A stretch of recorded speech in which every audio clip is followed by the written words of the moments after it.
సత్య సాక్షి అనుదిన మన్నా ద్వారా మీ అందరికీ శుభోదయం. నేటి యొక్క పరలోక కుటుంబ పరిచర్యల మన నిర్మాణ పనులు అవుతున్నాయి. సంపూర్ణ పని కొరకు ప్రార్థన చేయవలసిన కోర్చిన నేటి యొక్క దినము ఉదయం 10 గంటలకు యవనస్తుల కూడిక సియోను ప్రార్థన మందిరం బాయ్ జంక్షన్ దేవుని యొక్క సేవకులు జయప్రసాద్ యొక్క సంఘంలో ఉంటుంది. యవనస్తులందరూ కూడా సకాలంలో రావాల్సిన కోరుచున్నాం. ప్రతి బ్రాంచ్ యవనస్తులందరూ పాల్గొవలసిందిగా కోరుకుంటున్నాం. అలాగే ప్రతి సంఘం నుంచి సేవలు కూడా రావాల్సిందిగా కోరుకుంటున్నాను. నేటి యొక్క వాగ్దానము సామెత గ్రంథము 19వ అధ్యాయము 23వ వచనం.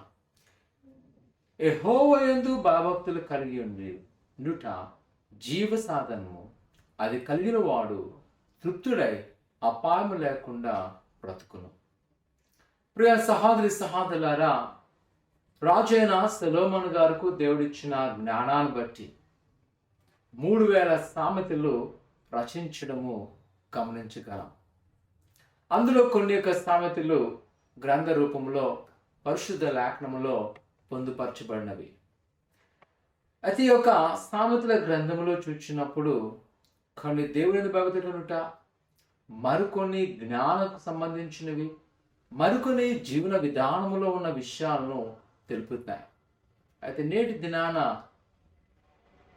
చెప్పబడిన లేఖన భాగం చూస్తే యెహోవా యందు భయభక్తులుట అది జీవ సాధనం, అది ఎవరైతే కలిగి ఉంటాడో వాడు తృప్తుడై బ్రతుకునంట. నిజమే, ఈరోజు చాలాసార్లు మన జీవితాల్లో ఏదో ఉన్న దాన్ని బట్టో, ఆస్తిని బట్టో, బంగారాను, ఆధిపత్యాను లేదా జీవన ఉపాధిని బట్టి మనం అనుకుంటాం నేను జీవించగలని. కానీ మనం తృప్తిగా ఎప్పుడు జీవించగలమంటే ఎవరైతే దేవుని యందు భయభక్తులు కలిగి ఆయన లేఖనం ప్రకారం జీవిస్తారో వారు నిజముగానే చక్కని జీవన విధానం కలిగి ఉంటారు. అదే భక్తులు తెలియజేస్తున్నారు. ప్రియ సహోదర సహోదరి, ఈ ఉదయకాల సమయంలో మనకున్న పరిస్థితుల కంటే మొదటిగా యెహోవా యందు భయభక్తులు కలిగి మనము జీవిస్తున్నామా, ఆయనకు అనుకూలంగా మనము జీవన విధానాన్ని కొనసాగిస్తున్నామా? ఎవరైతే ఆయన అనుకూలంగా ప్రయాణం చేస్తారో, ఆయన ఇష్టమైన మార్గంలో ఉంటారో వారు ఆయన భయభక్తి కలిగి ఉండుట. అలా ఉన్నవారంట వారు తృప్తి కలిగి జీవించబోతున్నారు. ఎలాంటి అపాయం లేకుండా బ్రతుకుతున్నారు. ఈరోజు ఒకవేళ నా కుమార్తె నీ చుట్టూ ఉన్న పరిస్థితుల కంటే మనము క్రీస్తు ఏ విధంగా ఉన్నామో ఒకసారి పరిశీలన చేసుకుందాం, ప్రార్థన చేసుకుందాం. పరిశుద్ధుడా దేవానికి నా తండ్రి, నీ బిడ్డను ప్రతి వారిని మీరు జ్ఞాపకం చేసుకొని నీ దీవెన ఆశీర్వాదముతో నింపండి.